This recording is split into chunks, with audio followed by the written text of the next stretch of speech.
En todas las montañas y valles del mundo crecen flores y plantas. Algunas guardan un secreto mágico, contienen productos químicos que alivian el dolor e inspiran un sentimiento de euforia.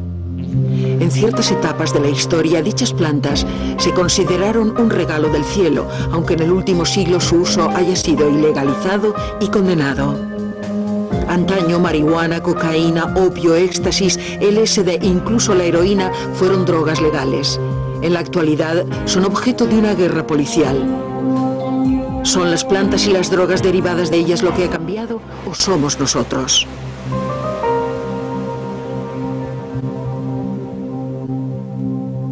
La marihuana, asesina de la juventud. La marihuana ha sido un enemigo del Estado desde 1937, cuando se aprobó la primera ley que prohibía su uso. Desde entonces, 20 millones de estadounidenses han sido arrestados y condenados por consumir una de las drogas más populares del mundo.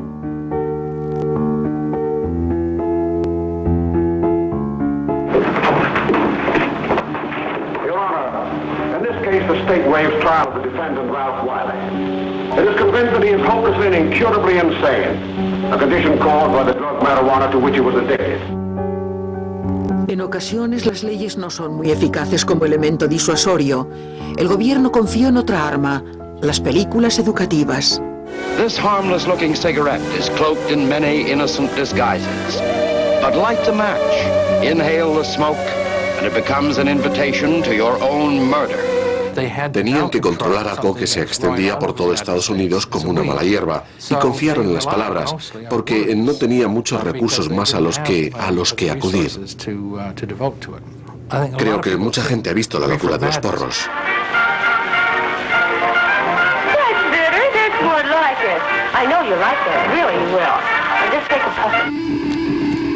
Aunque hoy en día la palabra marihuana es conocida y familiar, hubo un tiempo en que se trataba de una droga misteriosa consumida por sujetos marginales. Según algunos, esa fue la razón de su ilegalización.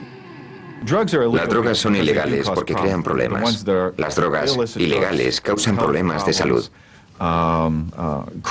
Delitos, crímenes y violencia, pero también es cierto que ninguna de las drogas que hoy en día son ilegales eran ilegales antes de ser identificadas con lo que hoy llamamos grupos marginales. One of the girls was telling me about a new cigarette that peps you up. Oh, you mean reefers? Yes, that's the name of them. Would you like to try one?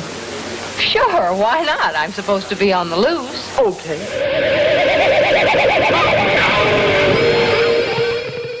La transformación de la marihuana, que ha pasado de ser una simple hierba a convertirse en el enemigo más importante de la guerra contra las drogas en América, comienza con su composición química.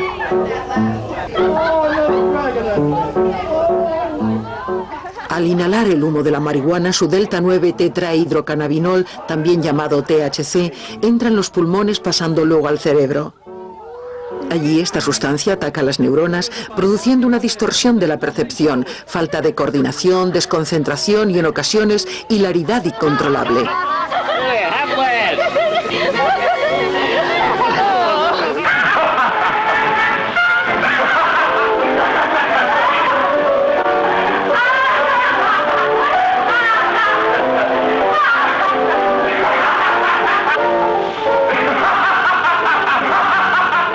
A los 4 segundos de la primera calada, los músculos se relajan, los ojos se enrojecen y el pulso se acelera. Siente euforia, se agudizan los sentidos o sus pensamientos son paranoicos. Estas experiencias datan de tiempos ancestrales. Según Heródoto, los escitas ya empleaban el cannabis. Y lo que hacían era preparar una hoguera enorme en medio del campamento y echar un montón de marihuana en ella. Y luego colocaban una tienda encima y entraban todos en la tienda a respirar el humo. Y así era como la consumían. La marihuana es uno de los medicamentos más antiguos del planeta después del opio. Los antiguos curanderos chinos la recetaban para los dolores de estómago y menstruales, la malaria o la tisis. Según la mitología hindú, Shiva, la diosa de la creación y la destrucción, regaló esta planta al hombre para que la usara como pasatiempo placentero. Un legado muy adecuado para aquella generación que defendía el amor libre, se rebelaba contra la autoridad y pretendía cambiar el mundo. El cannabis crece en todo el mundo con excepción del Círculo Ártico. Según los archivos históricos, empezó a utilizarse en la China y la India. Desde estos países orientales se extendió al resto del mundo. Los comerciantes árabes lo llevaron del Valle del Ganges al norte de África y a España. Desde España, los conquistadores llevaron la planta a las Américas. En aquella época, las fibras extraídas de su tallo se empleaban para fabricar cuerdas y lona. Pero fue otro conquistador el que introdujo la marihuana en Europa. En 1804, Napoleón Bonaparte triunfaba en Egipto. Durante la conquista de este país, sus hombres habían conocido una sustancia nunca vista en Europa, y a diferencia de las drogas francesas que se beben, esta se fumaba. Los soldados preferían el cannabis al coñac porque no producía jaqueca, y llevaron el producto a Francia como parte de su botín. En París, la sustancia halló el apoyo de los bohemios, pintores, escritores, estudiosos y prostitutas. Bajo su influjo, el poeta Baudelaire escribió: Hay que estar siempre embriagado para no sentir el horrible peso del tiempo que nos hace bajar los hombros y nos encorva hacia la tierra. Hay que estar embriagado continuamente, embriagado de vino, de poesía, de cualquier cosa, pero siempre embriagado. Desde París, el cannabis viajó hasta Londres tanto en su forma más habitual como en extractos medicinales. Las damas de la alta sociedad tomaban bombones con cannabis para bajar la fiebre, calmar dolores de estómago o aliviar cualquier dolencia. Incluso alguna reina halló un uso para esta droga. La reina Victoria lo empleaba para aliviar los dolores menstruales y se usaba contra el insomnio y sobre todo en pacientes de tuberculosis cuando perdían el apetito, y también se usaba de forma recreativa. La siguiente estación de la droga fue Nueva York, donde tanto el cannabis como el hachís comenzaron a usarse como ingredientes en la industria medicinal americana. El escritor Fitzhugh Ludlow, tras tomarla para aliviar un dolor de muelas, empezó a consumirla por placer. Con el uso continuado acabó haciéndose adicto. Ludlow escribió su experiencia en su Diario de un devorador de hashish, escrito en 1857. Cuando cerraba los ojos, habitaba un delicioso valle de sueños. Las alas de una música sin letra me llevaban por el aire, y entre las nubes, los valles jugaban al escondite con los meteoros. En ocasiones aquellos relatos magnificaban la experiencia vivida y animaba a mucha gente a seguir los pasos del autor. Curiosamente, Fitzhugh Ludlow fue uno de los primeros y más ardientes partidarios de la regulación legal de las drogas ya en el siglo XIX. Y escribió numerosos artículos para varias revistas populares sobre la drogadicción en los Estados Unidos, intentando concienciar a la gente del problema. Una generación posterior compartió la fascinación de Ludlow por esta droga, llegando a la misma conclusión. Lo que hacen las drogas en general es hacer estúpida a la gente, y así, lo normal, se convierte en algo extraordinario a causa de la desorganización de las funciones cerebrales. Congratulations, now you'll start living.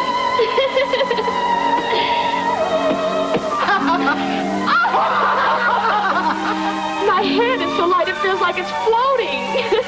That's because your troubles are all gone. Try another puff. En el siglo XIX, la marihuana estaba muy lejos de ser la droga recreativa del siglo siguiente. En general, solo se empleaba en compuestos medicinales.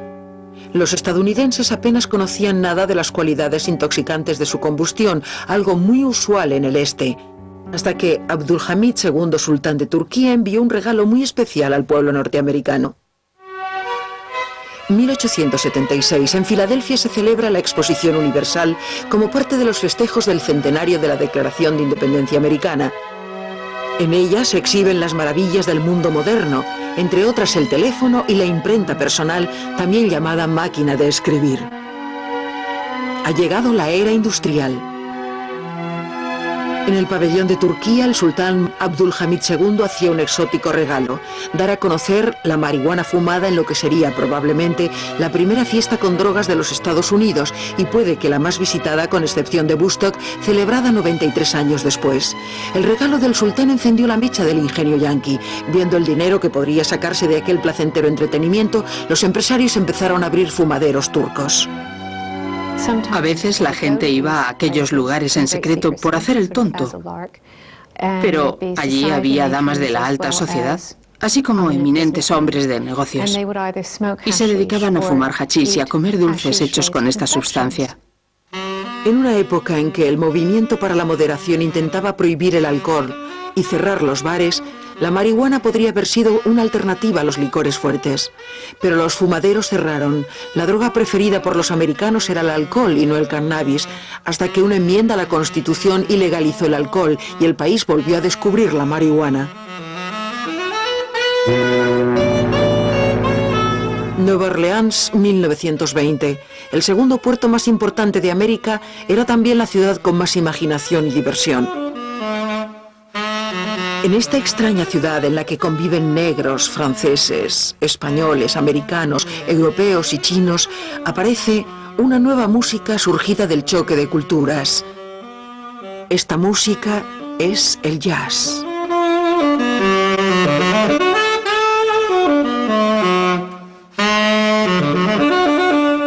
El jazz y la marihuana van siempre juntos. Donde había jazz, había cannabis.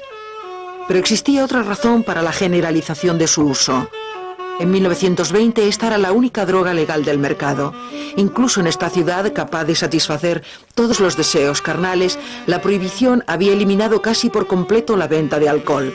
Sin embargo, existía una nueva sustancia perfectamente legal que llegaba del Caribe, de México y de Sudamérica, y se vendía en cigarrillos en clubs de jazz, mercadillos y farmacias, una droga tan popular como barata. Pero los problemas llegan al paraíso. Nueva Orleans sufre una ola de crímenes. Los asesinatos acaparan los titulares, atrayendo la atención de William Randolph Hearst, un periodista ansioso de vender algún artículo. Nueva Orleans fue el principio, el comienzo de la preocupación por la marihuana. Se la vio como algo unido al delito, a los crímenes violentos y también a los robos. Y en ocasiones también parecía estar unida a ciertos asesinatos, violencias y demás. Hearst acuñó la frase "el peligro de la marihuana" y escribió terribles relatos acerca de la relación de dicha droga con violaciones, asesinatos y crímenes. Al igual que los informes sobre negros enloquecidos por la cocaína habían llevado a prohibir su uso, los artículos acerca de los peligros de la marihuana empezaban a afectar la visión del cannabis.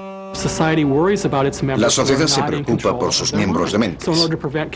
Por eso, para evitar el caos, se limita el uso de los productos o sustancias que producen esos efectos. Los legisladores prohibieron rápidamente la droga en cuanto la relacionaron con la violencia negra. En 1924, Luisiana y otros 14 estados prohibieron la distribución de marihuana, salvo por prescripción médica.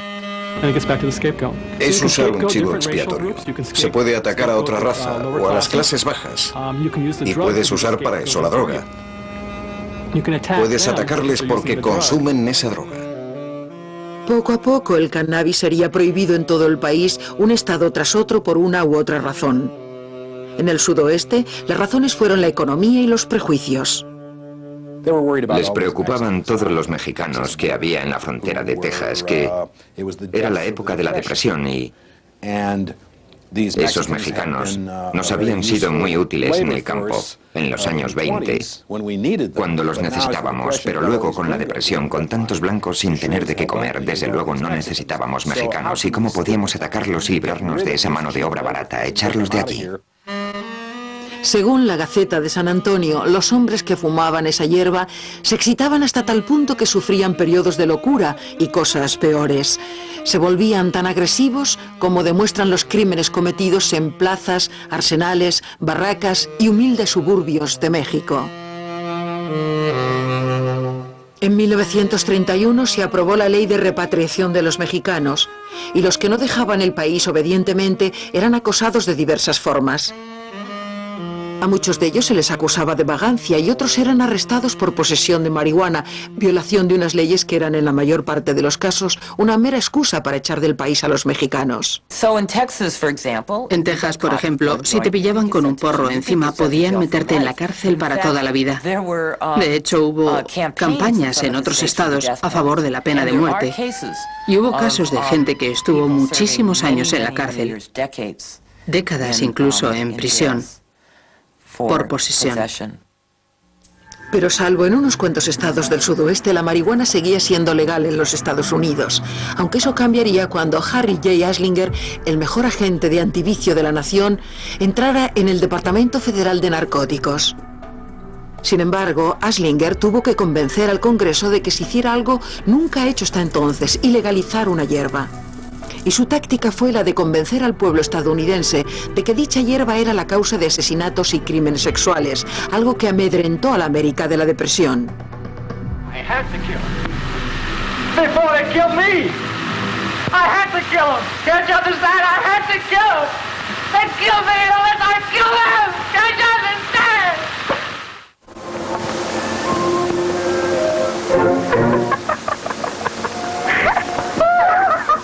...1930, la felicidad traída por la marihuana choca con una nación desesperada. En todo el país la Gran Depresión ha traído consigo paro, hambre y sobre todo miedo.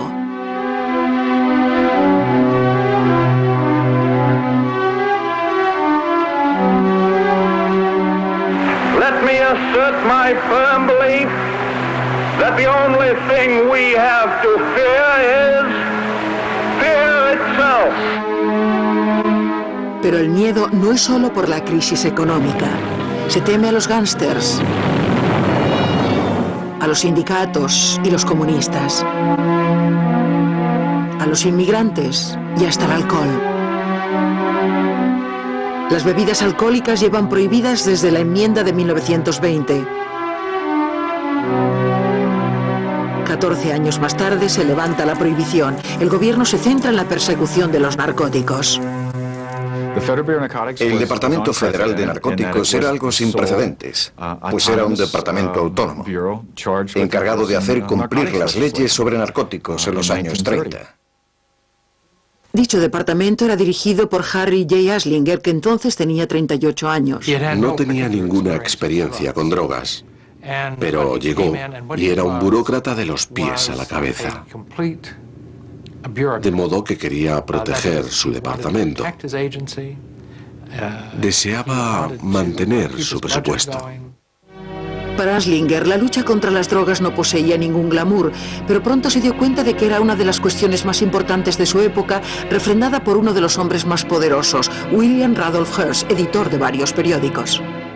Anslinger fue a visitar a Hearst al castillo de San Simeón, al menos una vez. Y Hearst le dijo que él escribía personalmente todos los editoriales en contra de la droga que aparecían en sus periódicos. Y creo que Anslinger creía que su puesto era algo repugnante, como ser comisario de la basura, o algo así. Y le asombró que alguien creyera, alguien verdaderamente importante, se preocupara por eso. Los esfuerzos del departamento se centraron en la lucha contra la heroína y la cocaína. En los años 30, cuando llegó Anslinger, el nuevo problema era la marihuana, que había creado conflictos con los trabajadores inmigrantes del sudoeste. Anslinger luchó por el control de las leyes sobre la marihuana. No había ninguna ley federal que la prohibiera y deseaba que siguiera siendo así, que fuera cada estado el que decidiera el control en lugar del gobierno federal. Intentó que los estados adoptaran una ley de narcóticos uniforme en la que estuviera incluido el cannabis, pero que cada estado pudiera decidir qué parte de sus recursos quería dedicar al control de la marihuana o el cannabis. Y eso sin tocar su presupuesto ni sus agentes. Aquello tuvo éxito en parte, pero no completo. Los estados del sur presionaban al gobierno de Washington para que hiciera algo con los inmigrantes mexicanos que fumaban marihuana e iban a la ciudad los fines de semana sembrando el caos. Texas, California, Arizona y Colorado insistían en que el gobierno federal tenía la responsabilidad de hacer algo. Pero Anslinger se resistía, no se sentía nada interesado en dedicarse a combatir una hierba. Solo contaba con 300 hombres y $1,5 millones como todo presupuesto. Quería evitar la aprobación de una ley difícil de cumplir, ofreciendo otro enfoque. Quería silencio y si tenías que decir algo, debía ser lo más horrible posible. Pero en realidad no podían hacer nada. No podían, la verdad. No tenían fondos suficientes, ni personal, y recuerdo que una vez me dijo, iba en coche por el Potomac, acababa de cruzar un puente y aparqué allí. Me bajé y miré, y había plantas de marihuana hasta donde alcanzaba la vista. Y dijo, me dije a mí mismo, ¿y quieren que acabe con esto? Aslinger no pudo impedir que los estados del sudoeste siguieran exigiendo una ley federal que prohibiera la droga. No era tanto por la droga, sino por la política y la economía. La marihuana podía ayudar a solucionar el asunto de los inmigrantes. Recuerdo que cuando pregunté a Harry Aslinger sobre aquello, me dijo que ellos no tenían ningún problema con ella. Puedes comprarla en Harlem, me dijo. Y no hay problema. Las presiones procedían del sudoeste y el oeste, donde los inmigrantes mexicanos eran considerados innecesarios y eran un aumento de población peligroso. Así que se hizo muchísima campaña para intentar devolver a los inmigrantes mexicanos a México, y la marihuana se mezcló con todo eso, porque no había la menor duda de que cultivaban marihuana y la fumaban. Al final, los estados sudorientales forzaron a Aslinger a hacer algo. Por muchas dudas que tuviera, el jefe del Departamento de Narcóticos se vio obligado a emplear toda la fuerza del gobierno federal en el control de la marihuana. Como buen burócrata, Aslinger cambió de posición, convirtiéndose en un líder de la lucha contra el cannabis. The Treasury Department intends to pursue a relentless warfare against the despicable, dope-peddling vulture who preys on the weakness of his fellow man. Sus armas preferidas eran las películas que exageraban los peligros de la droga. The truth is that every reefer is loaded with immorality and bestial perversions, brutality, murder, sex crimes, insanity or suicide. Mientras luchaba contra la marihuana con propaganda, Aslinger empezó a trabajar en la aprobación de una nueva ley. ¿Pero qué clase de ley? A principios del siglo XX la Constitución impedía cualquier tipo de prohibición federal de drogas. Pero una ley que prohibía las ametralladoras le sirvió de ejemplo. Se aprobó la Ley Nacional de Armas de Fuego, que decía que no se podía regalar, prestar ni traspasar una metralleta a nadie sin un sello de transferencia. Y resultó que el gobierno no dio ningún sello de transferencia. El caso pasó al Tribunal Supremo porque se alegó que aquello no podía ser una medida fiscal legítima, porque el gobierno no tenía el menor interés en recaudar impuestos por ello. En realidad solo era una forma de intentar impedir la distribución de ametralladoras. El Tribunal Supremo falló a favor de la Ley Nacional de Armas de Fuego y dictaminó que el empleo de los sellos era legal, a pesar de que tales sellos no estuvieran disponibles. Así, Aslinger tenía un modelo en el que basar su ley contra la marihuana. Aslinger me dijo que alguien del Consejo General del Departamento del Tesoro entró en su oficina con la decisión del Tribunal Supremo en la mano y le dijo: mira, al fin hemos hallado la forma de prohibir la marihuana. La idea de Aslinger era muy sencilla: imponer a cualquiera que consumiera, distribuyera, vendiera o regalara marihuana la compra de un sello gubernamental. La trampa era que el gobierno solo daría un número muy limitado de sellos. ¿Pero sería capaz de convencer al Congreso de que esa hierba era tan peligrosa como las ametralladoras?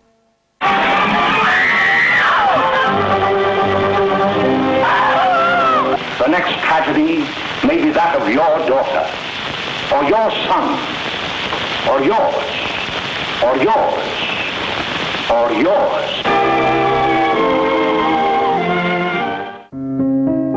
El 27 de abril de 1937 comenzó la vista para la aprobación de la primera ley federal para el control de la marihuana. Aslinger esperaba convencer al Congreso de que el cannabis era peligroso, con el fin de que aprobaran una ley parecida a la que había prohibido las ametralladoras. Creo que él pensaba que la marihuana no era tan grave como la cocaína y la heroína, pero no podía decirlo públicamente, porque una de sus estrategias contra la marihuana era describir sus efectos como algo tan horrible y asqueroso que nadie se sintiera tentado a probarla. Anslinger dijo en el Congreso que la marihuana enloquecía a los que la consumían y cosas peores. But rather than argue with them, the mother stoops to pick it up, and when she does, Elvin takes that heavy frying pan from the stove and kills his mother with it. This is exactly what happened, and how it happened. In fact, he said after... También alegó que la marihuana era el primer paso, el umbral hacia la heroína y la cocaína. One more, folks, or I'll be floating. I want something stronger. How much have you got? Y añadió que era la asesina de la juventud. Uno de los casos de los que hablaba constantemente en esas vistas era el de Víctor Latata, un joven de Florida que había asesinado a toda su familia con un hacha. Según Harry Anslinger, lo hizo después de fumarse un canuto de marihuana, subió y despedazó a sus padres. Lo que Anslinger omitió en su testimonio es algo que se publicó unos días después, en un periódico de Tampa, que Latata probablemente fuera esquizofrénico y que había muy pocas probabilidades de que la marihuana hubiera sido la causa del horrible crimen que había perpetrado. Not a very nice thing to look at, but this is marijuana, and there's nothing beautiful about marijuana. Well, the officer drew his gun, reached for the closet door, and pulled out Victor. Anslinger dice también ante el Congreso que los escolares están consumiendo marihuana. Esa afirmación provocó el único testimonio en contra de la ley. El doctor William Woodward, de la Asociación Médica Americana, explicó que a pesar de toda la propaganda en contra de la marihuana, no había ninguna prueba de que esta fuera perjudicial para los niños. El Congreso desoyó su testimonio. Le atacaron sin piedad. Le dijeron, ¿cómo puedes presentarte aquí e interrumpirnos cuando intentamos hacer un bien al pueblo americano? Y cosas así, pero resulta que sus problemas con él no tenían nada que ver con la marihuana. Le hicieron pedazos y se mofaron de él en aquella vista. Y luego mintieron acerca de su testimonio. Hearst seguía la vista, sacando ediciones especiales para cubrir las noticias de Washington y señalar los males de la marihuana. Por todos Estados Unidos, películas independientes se unieron a la propaganda que bombardeaba al pueblo. La más famosa de ellas, La locura de los porros, advertía de los peligros de la marihuana, según Anslinger y Hearst. No estaba pagada por el Departamento Federal de Narcóticos, pero desde luego el departamento de Anslinger la apoyó, no hay duda. De hecho, en la primera escena en la que el director de un instituto habla a los padres, menciona varias veces el Departamento de Narcóticos.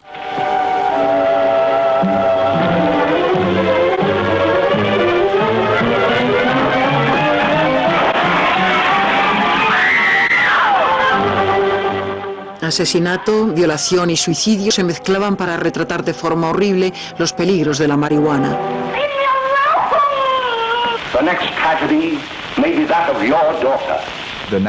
El narrador cuenta una historia en la que en el barrio hay traficantes y empiezan a invitar a chicos de instituto a su piso y empiezan a fumar marihuana.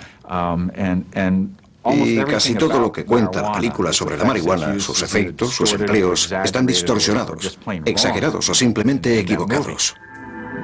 En el Capitolio, Anslinger triunfa. El Congreso aprueba la primera ley federal en contra de la marihuana. Los estados del sudoeste ya tienen lo que tanto deseaban.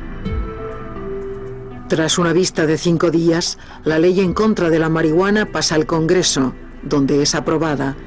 El presidente Roosevelt la refrenda con su firma el 2 de agosto, aunque la ley no tendrá efecto hasta el 1 de octubre. Tal vez la contribución más significativa de Anslinger en la lucha contra la droga fue la de acusarlas de poseer poderes demoníacos. No sé si mintió a propósito ante el Congreso, pero era en realidad un propagandista, por decirlo así. Según la ley, cualquiera que deseara comprar, vender o distribuir marihuana debía pagar un impuesto por el que se le daría un sello. La pena por no cumplir con esta ley sería de 5 años de encarcelamiento, una multa de $2.000 o ambas cosas. Como ocurrió con las ametralladoras, el gobierno no entregó ningún sello. Había un problema añadido, que era que para conseguir la licencia tenías que presentar la marihuana. Pero si tenías la marihuana sin tener licencia, habías violado la ley. 2 días después de la entrada en efecto de la ley, se arrestó a la primera víctima. Samuel Caldwell, vecino de Colorado, es condenado a 4 años de cárcel y a una multa de $1.000. Aslinger viajó en avión desde Washington para ver el juicio y allí comenzó el trabajo del gobierno federal, así como su condena de la marihuana. Un año después, la ley de Aslinger encontró un poderoso opositor. Se trataba nada menos que del alcalde de la ciudad más grande de América, el señor Fiorello LaGuardia, alcalde de Nueva York. LaGuardia encargó a un grupo de médicos de la Academia de Medicina de Nueva York el estudio del problema de la marihuana en su ciudad. Los científicos visitaron escuelas, hablaron con sus directores y hasta probaron los efectos de la droga en los adultos. Tras 4 años de estudios, el comité entrega sus conclusiones. La marihuana no produce adicción. La marihuana no está extendida entre los escolares. La marihuana no es un factor determinante en los crímenes. La publicidad acerca de los catastróficos efectos de la marihuana en Nueva York es infundada. Irónicamente, LaGuardia había conseguido la hierba para este estudio a través de Aslinger. Cuando se publicó el informe de LaGuardia, Aslinger se sintió traicionado, y eso fue el final de las investigaciones científicas sobre la marihuana por lo que a él respectaba. A pesar de su estudio científico, LaGuardia es obligado a seguir las directrices del país. En la Gran Manzana, la marihuana seguiría siendo ilegal. Durante la Segunda Guerra Mundial, los arrestos son menos frecuentes, pero consciente del poder de la prensa, Aslinger empieza a centrarse en los famosos con los que puede acaparar los titulares. Arresta al percusionista de jazz Gene Krupa por posesión de marihuana y le hace pasar 87 días en prisión. También el actor Robert Mitchum fue arrestado por fumar en una fiesta y su carrera estuvo a punto de irse a pique. Pero hay nuevas drogas que combatir. Una de ellas, legal todavía, hacía historia en los campos de batalla de la Segunda Guerra Mundial.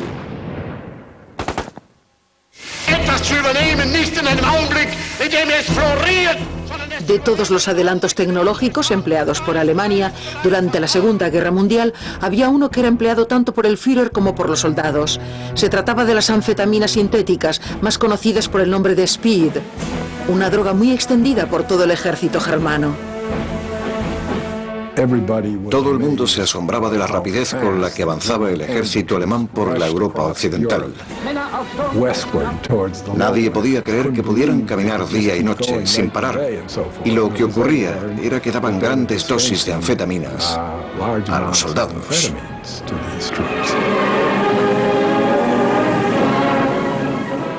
Hitler se inyectaba metanfetamina, una anfetamina increíblemente potente, hasta 5 veces al día. Los estudiosos actuales creen que los furiosos discursos del Führer podían deberse a su adicción a esta droga. Las anfetaminas también eran utilizadas por los japoneses, tanto entre su ejército de tierra como por los pilotos kamikazes. El combustible de esta máquina bélica era un estimulante que afecta al sistema nervioso simpático, aumentando los reflejos y disminuyendo la fatiga. Las anfetaminas estimulan la producción de adrenalina, que incrementa la espontaneidad, la iniciativa, la confianza y el bienestar. En la actualidad, estas drogas se emplean como supresores del apetito, pero en principio se utilizaban para descongestionar los pulmones en el inhalador de benzedrina, o Beni, como se la llamaba en Alemania en 1932. Te descongestionaba los senos nasales y hacía muchas otras cosas. Y la gente no tardó mucho en descubrir que si se rompía el inhalador y se comía el algodón, ese algodoncito que guardaba toda la anfetamina, había quien se lo tragaba. Otros disolvían la droga en café o cosas así. Well, I was just wondering about those bennies and things we've been fooling around with. A Benny? A Benny? You mean a Benzedrine tablet? Ese método de ingestión se denominó chupar Bennies. En aquel momento nadie sabía aún lo adictivas y potentes que eran las anfetaminas. Producían euforia. te daba más confianza en ti mismo. La vida parecía mejor. No tenías que dormir tanto. Superabas el cansancio. Hacía que las cosas aburridas parecieran más interesantes. Y, por supuesto, adelgazaban. 1946. Las anfetaminas habían invadido la sociedad de la posguerra. En Japón el mercado estaba plagado de drogas. En Estados Unidos las amas de casa toman speed para sentirse mejor. En los años 50 las anfetaminas habían sustituido al opio de la antigüedad. Los camioneros tomaban bencedrina para no dormirse y los trabajadores de los muelles para aguantar toda la noche. También los pintores y escritores que un siglo antes tomaban láudano habían pasado a chupar Benny's en busca de inspiración. De hecho, gracias a las anfetaminas, el escritor Jack Kerouac escribió En el camino en tan solo 20 días. La metadona es la droga americana. Fue inventada para los americanos y encarna todos los valores que apreciamos en la industria, el trabajo duro, básicamente el entusiasmo por el trabajo. Ha sido la droga más recetada de toda la historia de América. El atractivo de las anfetaminas llegaba a todas partes. Uno de los hombres más famosos que las tomaba era el recién reclutado Elvis Aaron Presley. En octubre de 1958, Presley hizo una gira por Alemania Occidental. Un sargento le dio a probar el speed. Desde aquel momento, el rey del rock and roll quedó enganchado a la droga. Drugs must be prescribed by a doctor and prepared by a licensed pharmacist. Los médicos eran los que extendían esa droga. ¿Que está deprimido? Bien, le recetaré unas anfetaminas. ¿Que quiere adelgazar? Le recetaré unas anfetaminas. ¿Que se siente sin energías? Había cientos de razones. En 1946, un médico llamado W.R. Bett publicó un trabajo en el que defendía que había 39 razones médicas para recetar anfetaminas. Y había de todo, desde el hipo a la esquizofrenia. En los años 60 el uso de las anfetaminas se había convertido en una epidemia. Por otra parte, la marihuana que antes se consumía solo en secreto se fumaba abiertamente.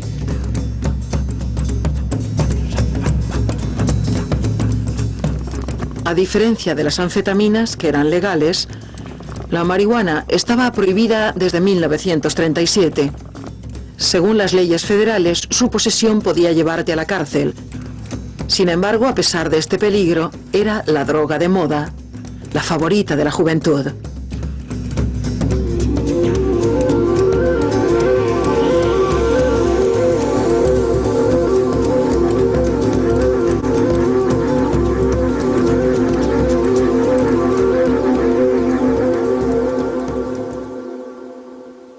La marihuana es como un híbrido.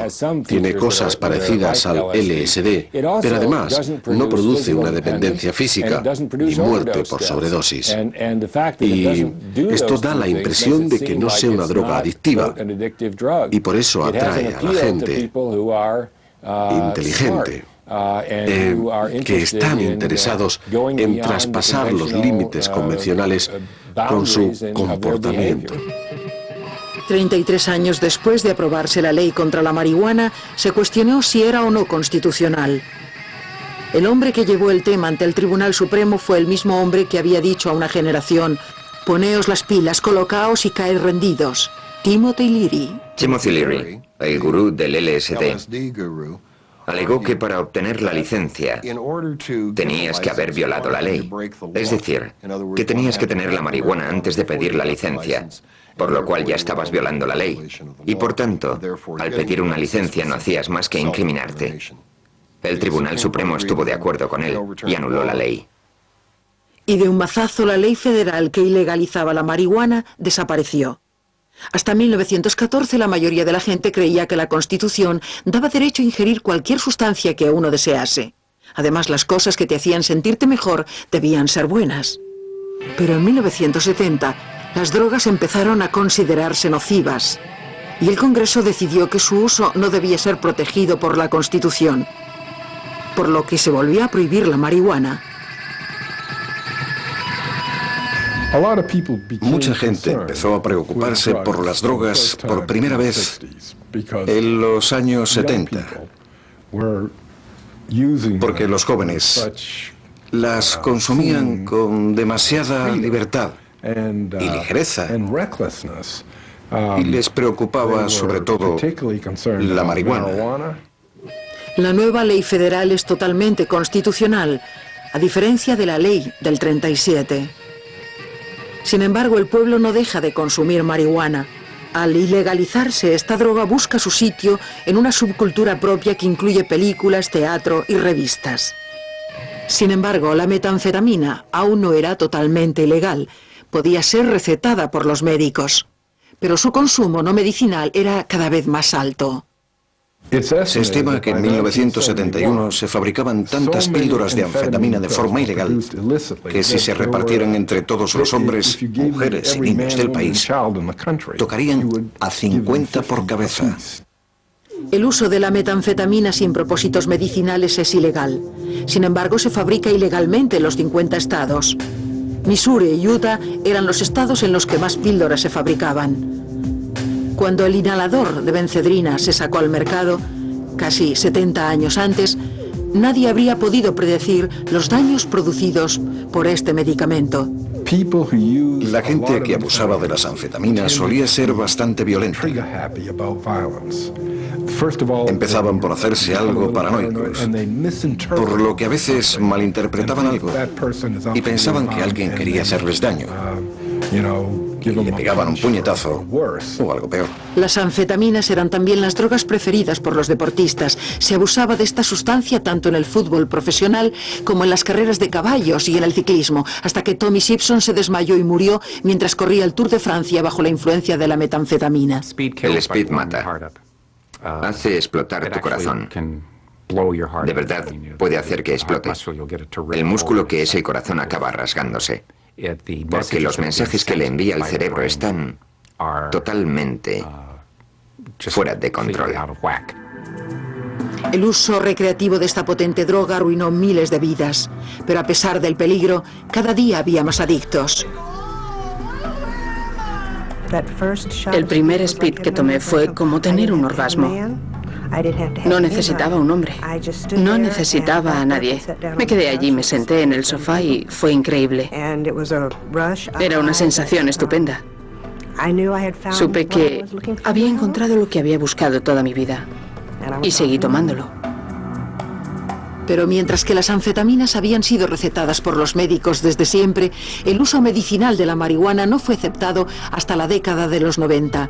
En la actualidad se emplea en pacientes de SIDA y cáncer con el fin de estimular su apetito y reducir las náuseas provocadas por la quimioterapia. También se utiliza en casos de glaucoma. En América, la opinión pública acerca de la marihuana es muy variable. Al principio, el gobierno federal se oponía a la existencia de una ley que la prohibiera, pero el Congreso la aprobó, aunque solo para verla anulada por el Tribunal Supremo 30 años después. En 1970, una nueva ley federal volvió a prohibir la marihuana alegando que no tenía poderes medicinales. Sin embargo, hoy se la utiliza en tratamientos médicos. Y ahora, en los albores del siglo XXI, 11 estados han legalizado la posesión de pequeñas cantidades de marihuana, juzgando que los efectos secundarios de su ilegalización son más perjudiciales que la propia droga.